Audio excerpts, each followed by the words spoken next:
Welcome to From Caving In to Crushing It, the podcast for those who find themselves immersed in adversity and choose to write their story instead of having others write it for them. I'm Drew Deraney, and I'm your host. Hey, Wanda.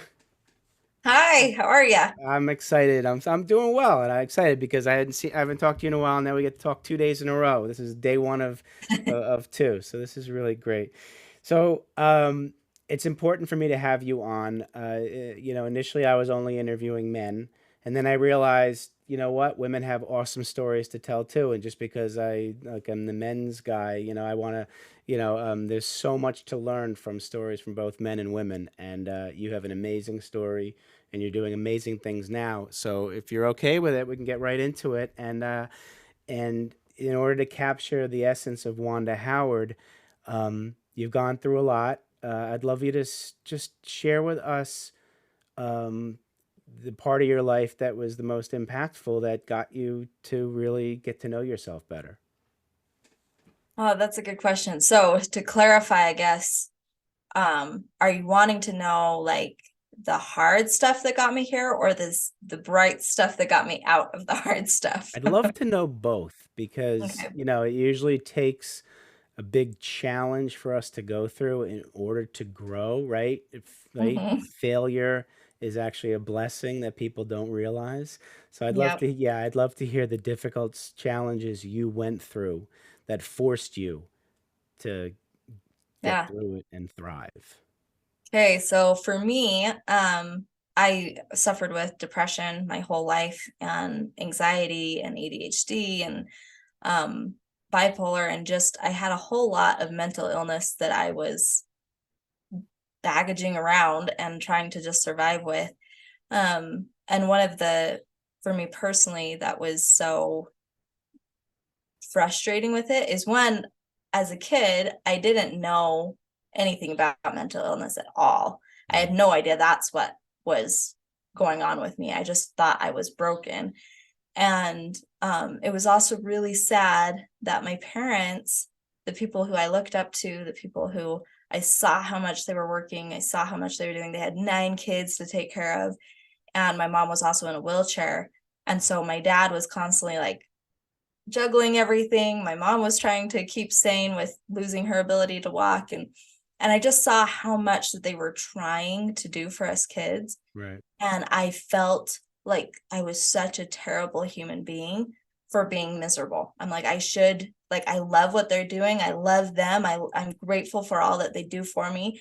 And I hate life and I'm miserable inside. And what's wrong with me? Why can't I be better? Why am I not a better daughter? Why am I not just more grateful for things? And I just felt very, it was this continual downward spiral where, because of the depression and Mhm. constantly just feeling nothing. Depression is, there's the point where you're like, you just feel sad, but then beyond that, you just are numb. And that's what I felt most of the time. I was just numb. And in order to feel something, I would try to make myself sad because that was the only time I could feel anything at Right. all. Did you know Uh, why you felt that way? Were there like certain things that occurred that you realized caused this, or you just this came out of the blue? well, so there's lots of things, and I love the discussion of depression because in my understanding, the way it has been explained to me and what society kind of deems is what depression is it's a hormonal imbalance, it's genetics, or it's from situations, but that there's no real fix to it, that after you get it you just have to deal with it for the rest of your life. So for me personally, it was definitely genetics through my family, like my Mhm. as far back as I can find in history. Each of my ancestors on my dad's side struggle with it, and then my dad as well, and my mom struggles with it. And so it's definitely generational. It's definitely something that is genetics, but I thought, and I had genetic testing done that confirmed all of that as well, but I thought that if it was genetics, that I was just doomed to deal with it forever, because that's what the doctors were telling, that's what everybody was saying. Yeah. But also on top of that, there was a lot of situations that was hard. Mhm. Again, my parents had depression and all this mental illness as well, but in their time, it really wasn't a discussion. There wasn't any help for it. There was Right. no, like, so they were flying blind as well, and then they had their 9 kids to take care of. And so they You, were they were very much at the end of their ropes in every category. So and you there was were a, learning a lot from that. You yeah. were right, because usually children like kind of emulate their parents' behavior because that's all they know. So you were learning a lot, aside from the genetics piece, you were learning how to act that way. Yeah, exactly. It was very much passed down Yeah. just through their own behaviors Mm, because they were acting the way that they knew how to. right. So, geez, with all of that, I mean, you're talking like at a very young age too. You were feeling this way. So how deep in that depression did you get that you realized that you can control your brain in essence? Because I know you did a lot of work with that and realized it wasn't your fault, and you can Yeah. become a better person. How did that all happen? Yeah. So as I'm trying to think, it's so crazy. How do you put an entire lifetime and packaged neatly down? I know it is hard. But when I was 4 years old, I already felt, I still remember as a 4 year old kid, my biggest dream was to help families feel whole, to help kids feel Oh, wanted in the world, and to yeah, help parents feel like they were doing enough. And like, I just wanted to help the bond between parents and children as a right, 4 year old. That was like my biggest dream. And the reason why was because I felt unloved, I felt unwanted, I felt not enough. I just felt so alone. right. And it's really interesting because looking back in memories, like I can see times where my parents did things that I do believe that they were trying to show me that they loved me. Hmm. But in that effort, every time it was stop, just be better. We love you, just be better. Don't have any problems, just be better. And Were you the that doesn't youngest work. of nine? I was the youngest of seven, Okay. and so I was considered the baby of the family. And then Okay. 7 years later, so when I was 7 years old, my parents had twins. Oh, So there good. are Okay. there Gotcha. are twins, Okay. but Yeah.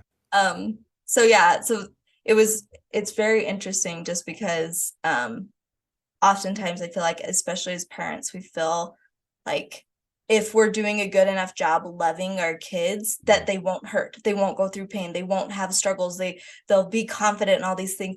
Mhm. And that's not how it works. No, it If doesn't. you love your kids, then when they're going through struggles, you're just there for them, and you Mhm. don't reflect it onto yourself. And my parents didn't know how to do that. Every time I struggled, they Mhm. immediately pinned it on themselves and blamed themselves for it. And so if they saw me struggling, it wasn't about me anymore. So I learned at a very early age to keep things to myself, to not be open with what I was going through, to just conceal everything. Right. um and then when I was about, I I don't remember as a kid, not ever, like, I never remember a time where I didn't wish I was dead as a kid. Oh, Like wow. every single day of my life, Right. I I just wanted to ease the burdens of those around me. Um I wanted my family to be better. When I was born, that's when my mom started losing her ability to walk, and Yeah, so that okay. Of affected the rest of the family. And course. Yeah. so and then I was another mouth to feed. Money was always super tight, and food was always a question of where that would come from. Yeah. So I just wanted to alleviate the burden that I was on my family because I Yeah. loved them. So I don't remember a time where I didn't want to die. Hmm. I always just wish that I didn't exist, that somehow I could just be eliminated from everything. Um, and then it was really interesting when I was about 9 years old, my aunt started, she told me about this person that we knew that had depression. And that Hmm. was the very first time, or maybe I was somewhere between 7 and 9, Yeah. but she told me about this. lady, or this girl that had depression, and said, and I was like, what is that? I've never heard that before. And she explained it a little bit, and then she wasn't even sure exactly how to explain it either. Mm-hmm. And so she basically just said, it's just where you're sad all the time and you don't know how to be happy.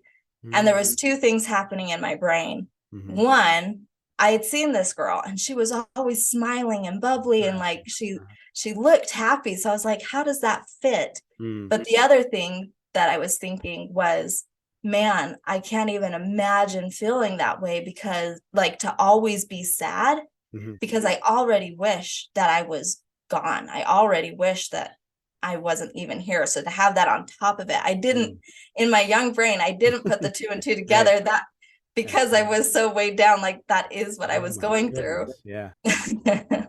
So, So um, wow. So that, I mean, finally hearing a family member mention the word depression when you got a little older, did you connect the two when you started to realize that you had it too?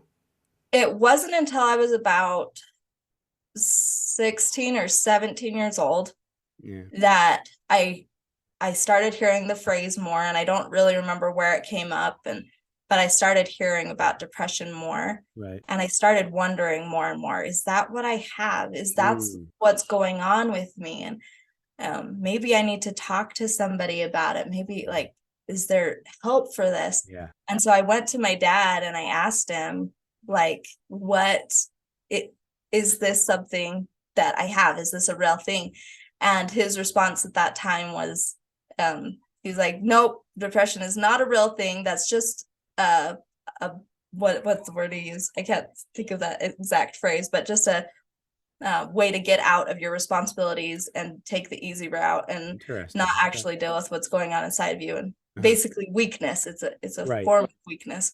Okay. And so I just remember, like, he I could tell with everything that he was saying, he was very against this idea that depression was even a thing. Wow. Okay. And so I just remember, like, okay, don't ever bring that up again. That was not fun. And What so made you choose to go to dad and not mom? so with my mom being in her wheelchair, I had never really had a very close relationship with my mom. Yeah. My earliest memories of her, um, I remember really wanting to make her smile. I remember Yeah. just, I wish that I could see her smile, and I would try, like, I put on these little puppet shows, and I remember like trying to just do whatever I could to see her smile. And she would put up with it, and I could feel that she was putting up with it. Right. Right. Right. But then as soon as dad would come home from work, I could just feel a sense of relief come over her, and she would always say, can you please get Wanda out of the room and you come in here and talk with me? And Oh, so yep. I just I get always it. felt like Yeah. something about me was not Yeah. comforting for her. Yeah. And there's lots of things that could go into that, and the biggest reason I feel like is really just her as a mom. I think she felt, I was a constant reminder of, she wasn't able to do all the things that she wanted to do as a Right. mom. Yeah. She was a sewer, she painted, she did all of these things. And along with her um, ability to walk going away, her left side also completely stopped working, well, for the most part. So she Right. couldn't use her left side of her body to do things. And so I think it was just, as parents, we think, oh, I need to get off the couch and I need to play with my kid, or I should be doing that over there with them, and I Mm. should be doing this. And she felt that shoulds all the time building Yeah. up inside of her. Right. And because that's so loud and that's so real, and she couldn't do it, she felt like she couldn't do anything about Right. it. She didn't realize at the time, I think, that just I was thrilled to just be in the same room with her. I didn't need her to cook meals or to Yeah. play with me on the floor. I just wanted to be there with her. And so Right. I think a lot of it, that distance, was really just her own Mhm. frustration with her own Yeah. limitations. Absolutely. But I definitely did not understand that as a kid. As a Yeah. kid, it felt very much like, um, well, it felt like I was the problem again, but also I watched my story of how I came into this world change a little bit. Mm-hmm. So I was born into a Christian home, but as I grew, my parents, I watched their frustration with God grow. And Mm-hmm. to this day, I have no idea what their belief is, if they still believe in God or not. But um, uh, while I was with them, their relationship with God was getting more and more and more distant. Okay. And they were getting more and more frustrated because they really believed that my mom would regain her ability to walk, that she would be okay, and that life could go back to normal. And when that didn't happen, like, they were understandably frustrated Right. and concerned and questioning everything they thought they knew. And so with that, though, I was born, and my birth story was kind of this: we didn't want any more kids. The doctor said that we should get operations done so I couldn't have more kids, but we just felt like God wanted us to keep having kids. We felt like that was the right thing to do. And so they got pregnant again, and that was me. And then when I came into the world, it brought a whole lot of repercussions for her health. And so at first you were worth it. At first, the story was God blessed us with an amazing human and a baby, and we just hoped that this was worth it.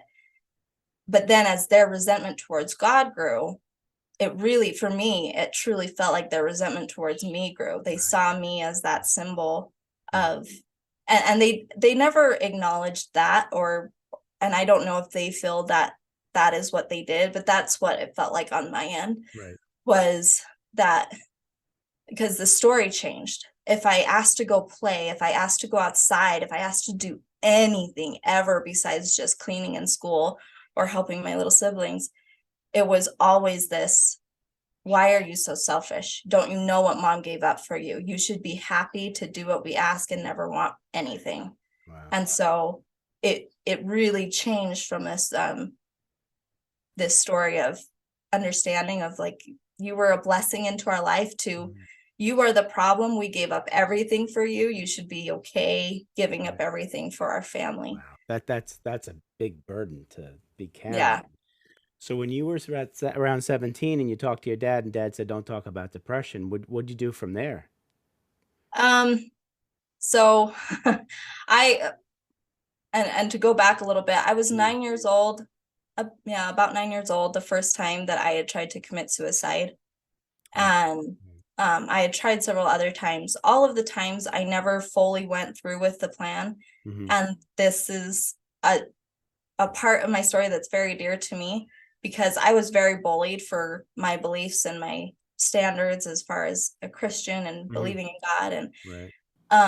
And so my experiences with trying to commit suicide only strengthened my relationship with my Heavenly Father and with Jesus Christ, that they loved me. And it was this very um just close, intimate feeling that would come over me before I would actually go through with it, of, I will be here to catch you if you go through with this, but please Mm-hmm. don't. Wow. Please, I have so much waiting for you. Right.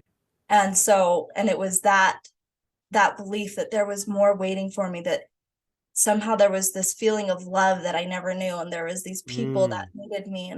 And so that was really what kept me holding on. So when I was 17 and he said no, like, I was pretty used to my dad responding to any of my ideas Okay. as that's So you crazy and out got it. there. Yeah. So that wasn't, it was just the default. I just, like, again, closed off, shut down, don't Yeah. open up, just Right. tried to do it myself. So nothing really happened until after I got married. And oh boy, my Oh no. dating was it was hard. But Oh. um after I got married, it was then that I started talking to my husband more about, can I go to a therapist? And again, I felt like I had to ask permission Wow. for everything Asking. at that point. Yeah. Yeah. And so I was like, can I go to therapy? Do you think this is a good idea? Is this something? And he was it was something totally new to him too at the time. And he had no idea. And we were both very, very young. Yeah. But he's like, well, I think we could at least look into it. I don't know what's the harm in that. So he was very open to That's new great. ideas. Right. So that's when it started. That's when I started getting like professional help and going to therapy and stuff. And that was a roller coaster in of itself, just Mm. because when you, for anybody listening that doesn't know the process of getting help for depression. So you go to therapy, and if their diagnosis is, okay, let's put you on pills, let's get you more Right. medical help, then you get on a pill and you have to wait for a month. So you're already living in hell because Mhm. of the dark depression that's over you. Right. And then you have to wait a month trial to see if the pill works. Mhm. And so you have to, like, for me, I was holding on by a thread. Like Oh, God. every day I just didn't want to be here. And so for a month long through that process, and then at the end of the month you start to get symptoms, whether they're good or bad, that you'll be able to determine on your own. Yeah. And so every single time I would wait a month, and then I would start to get terrible side effects from these pills, just absolutely terrible side effects. And some of them are like, I hated any kind of touch, and I had a new baby and I had my husband. Yeah. I Right. hated touch. I hated just being close to people. And some of them, there was a lot of very damaging physical side effects where I could not eat anything without it, without throwing it up. Oh my And so God. there was so many things that just kept happening. And so then you can't just stop a pill though, because it could send your body into, I can't think of the exact word, but it could negatively affect your body. So you Right. have to wean Absolutely. yourself off that pill, Yep. and then you have to try a new pill and go through that whole process again. And it's so draining and it's so tiring. And Yeah. my heart goes out to those who are still in that process. Well, thank you. Thank you for at least explaining that process, because I've been through that too. And the pills aren't always the answer, as No. we've learned. And Uh-huh. so, yeah. And the thing too with pills, I finally, after 6 years of that process, My oh my goodness. goodness, 6 years, we finally found a pill that worked. And I was so excited. It was like the first time I felt just at a, what's the word, like a baseline. I Yeah. didn't feel down, but I didn't feel good, Right. but You it felt just, like I could maintain yeah. at least Yep. something. Right. And but that only lasted for about 6 months. Hmm. And then um I that pill actually did a ton of havoc on my body, and I ended up in the hospital for several weeks. Oh And my goodness. anyways, that was not fun either. And so then I No, went right back into the roller coaster of again of course. trying to figure out what to do. And during this whole time we were having kids, and I'm I was like, to say, what you the have heck kids, a were we new husband, the whole, doing? you're trying to work on a marriage. It's like, I whoa. know. Jeez. I really do believe that God had his hands in Oh everything, because yeah, he was there. there's no way. But so yeah, that pill though, for those 6 months, I felt like even though it wasn't the answer, it Mhm. at least helped me to get my head up above water. Like I just took a breath for a moment. Yeah. And that spark, that was like, if I could feel that much differently, can't I Mhm. feel more different? Yep. You And knew that it was was in you. Yeah, that's great. yeah. Yeah, there's a silver lining in all that, is you knew you could do it. Yeah. And Yeah. so that was kind of my driving force. And um the last, like, I finally I had gone through every single pill and medication that the doctors could throw at me, and I had gone through it for 8 years, and therapy and all the things, and in and out of hospitals. And at the end of that, they're like, we have nothing else to give you, and you're still suicidal. Like, their solution was, let's put you in the hospital and keep you there until Jeez. hopefully it gets better. Oh wow.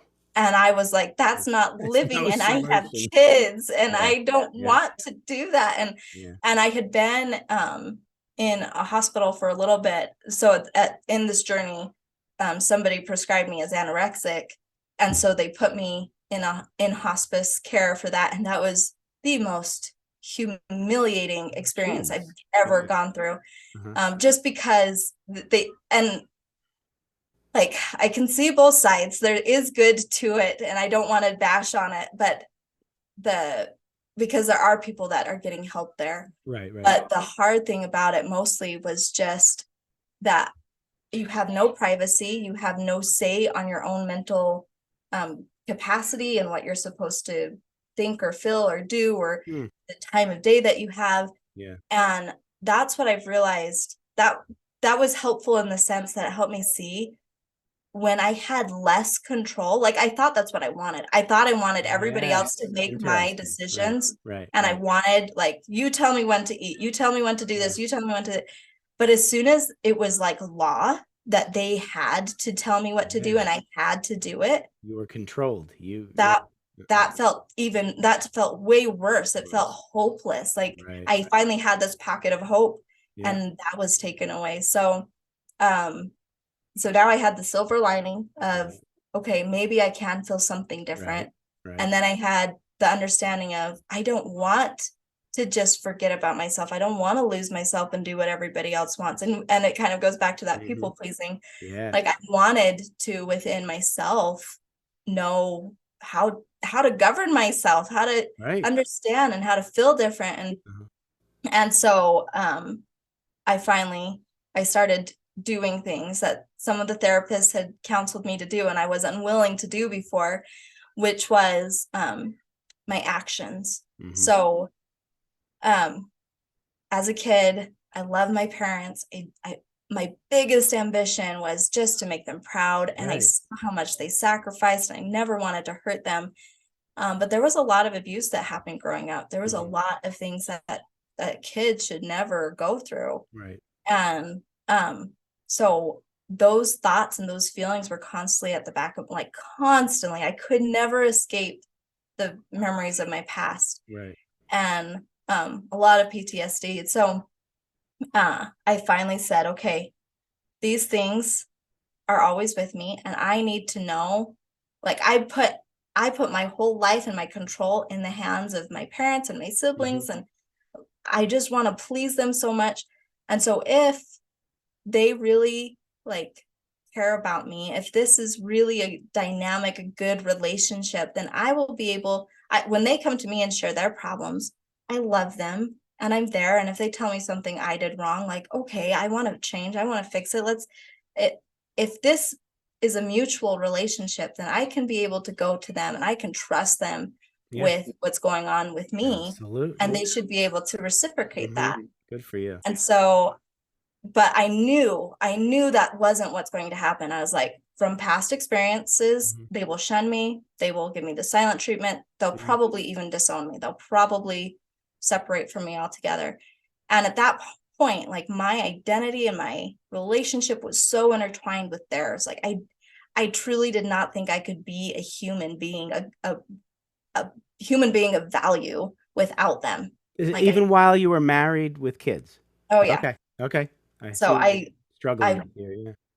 I definitely felt like they are the best this world has to offer. And Hmm. if I don't have connection to them, I have nothing. I have no Wow. value. I have Okay. no worth.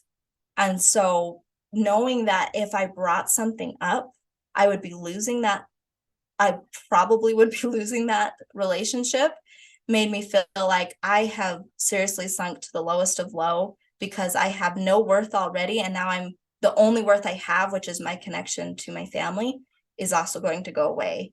Wow. And I'm willing to do that. What's wrong with me? So I did. I took it to them and I went to my parents and my siblings who had abused me. And when I went to them, it was very surprising. And I won't go into the details Hmm. just because I understand it, and I don't mind talking with people intimately about it, but they're still my family. They're still people that Of course. Of course. I understand their side. So, but when I went to them, the main theme that I saw was, at first, they had changed enough that they wanted to be accepting. They wanted to work through this in some form. And that was very encouraging. It was like, okay, we made progress. Like, it Yeah. wasn't perfect. There was things that said that hurt me. And I'm sure that the conversation hurt them too. And so, but I felt like at least we got somewhere. At least Mm. it wasn't this hopeless thing. And I had this, like, hope, a Right. brighter, like, momentum. Of course. And the next time I called them, everything had changed. Oh boy. Like, they had spread rumors about me. they were not willing to talk to me about certain things, that they were saying things that I did that I didn't do, and all of this stuff just started swirling, and it made me realize that every time it was just like a deja vu, the whole experience, Yeah. because every time that I would go to them about something I was hurting with, it was constantly flipped back on me of, I can't believe you're such a terrible person that you would be hurt by that kind of a idea. Hmm. Okay. And so anyways, we broke off contact, and at first I was like, my mom, she would call me up and say some really hurtful things just out of the blue, just call me up to let me know that I'm uh that I wasn't doing good, basically. I won't share those conversations. Okay. But so anyway, she would call me up, and these conversations, I was just trying to put my world together. I was trying to figure out everything. And then randomly she would call me to tell me I'm doing terrible at life. And so I was just like, okay, I'm gonna block everybody for a month. I'm gonna block everything and get clear on what the heck is supposed to happen now.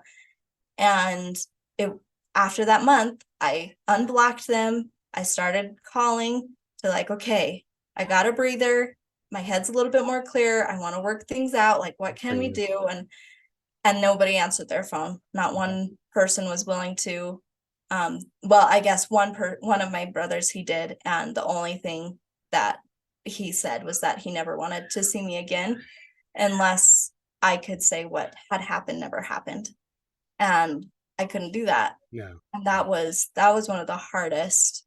Like, now I look back on that and oh man, I hope he gets out of that dark space, Yeah, really. because Jeez. at that point, like, that was earth shattering to me. I had Mm. no idea what life would look like after that. Mm. But now that I'm like, life is so good now. Life, Awesome. That's like, great to hear. waves and waves and waves of depression started coming off so quickly after That's that. And it was wonderful. because, Yeah. like, it wasn't, yes, the influences in our life do have impact in that area of Right. how we're doing. Mhm. But I truly believe it wasn't because of them near as much as it was I was Mhm. finally showing up Yeah, we as did. me. I was finally Mhm. being like, this is who I am. This is Yeah. what hurts. This isn't okay with me. I don't Mhm. understand this. Mhm.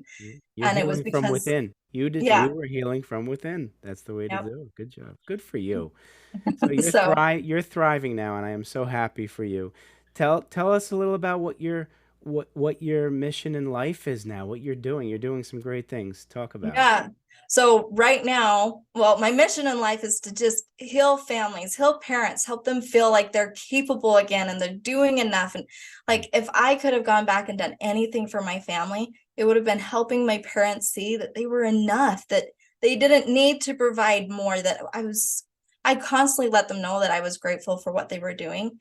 And every single time I cried, they constantly said, "Why are you not grateful for what we're doing?"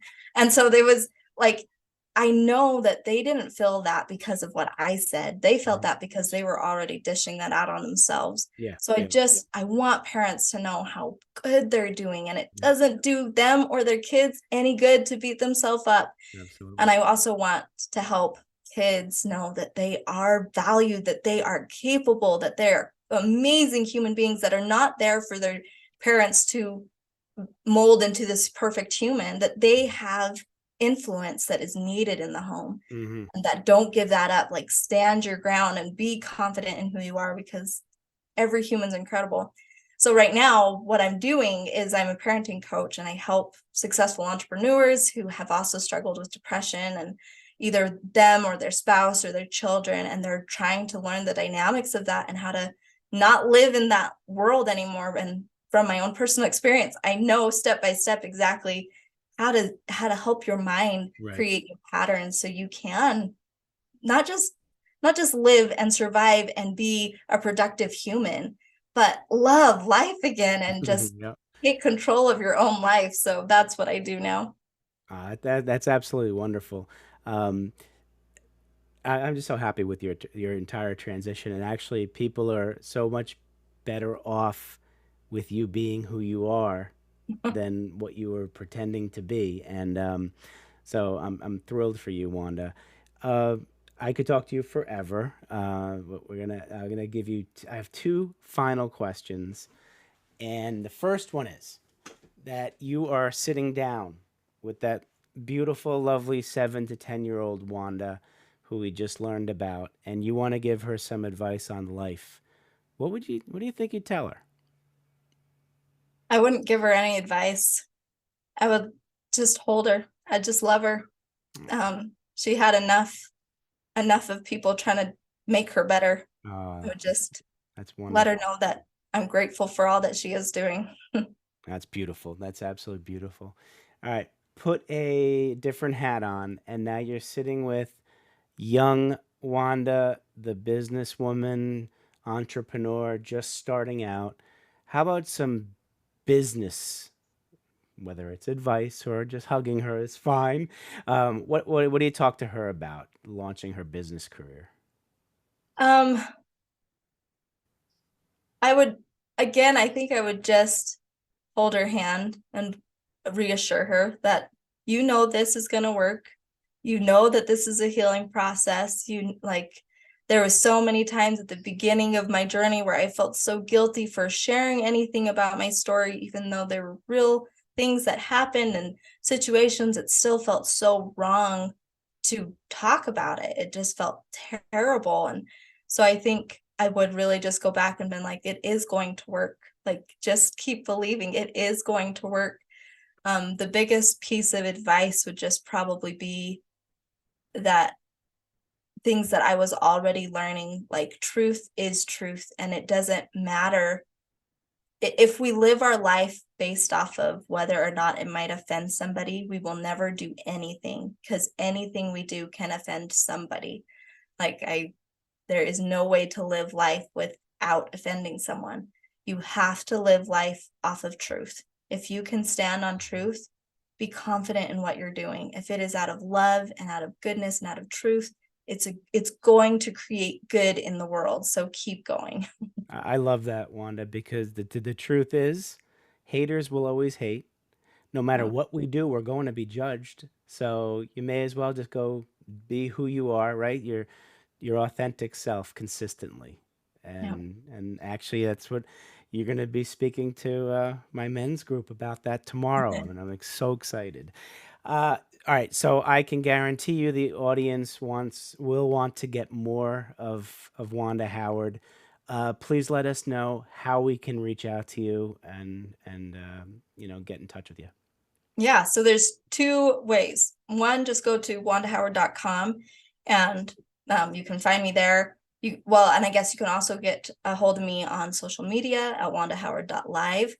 But another way is I have a podcast as well, and it's where I am constantly interviewing successful parents who have a successful business and successful family life, because I think that is what we constantly pull ourselves short of. We can't do it all, but there are people who are doing it all and their relationships at home are thriving. So we talk about their traditions on there and what they do specifically that's different and how they do it. And so there's lots of amazing gold nuggets there for people that they can come and just discover more what they can do instead of feeling like they're never doing enough. Start to identify the things that they are doing right. And so definitely come and check out that podcast. Well, I can attest to firsthand how wonderful your podcast, Successful Parents, is. You were kind enough to have me on, and it is an awesome listening experience. So I definitely we'll put that in the show notes too. How people, what platform they could listen to that on. Wanda, thank you so much for coming on. You are a true friend. I am so happy and grateful that you're in my life, and we met for a reason. And keep doing what you're doing. And you are an amazing inspiration to everybody. And thanks again for coming on. Yeah, thank you for having me. Absolutely. Take care of yourself. Take care, everybody. Thanks so much for listening. If you enjoyed the episode, please subscribe and give us a review to help others find it. I'd like you to answer this question. Are you living the life you want to live, or are you living the life others want you to live? I'd like you to think about that for a second, because I strongly suggest you live the life you want to live. If you want to learn more about what I stand for and my services and how I'm able to help many men get out of their own way, please go to my website at www.profitcompassion.com. Feel free to also email me at drew@profitcompassion.com. I'd love to have a conversation with you. Take care of yourself and choose to write your own story instead of letting others write it for you.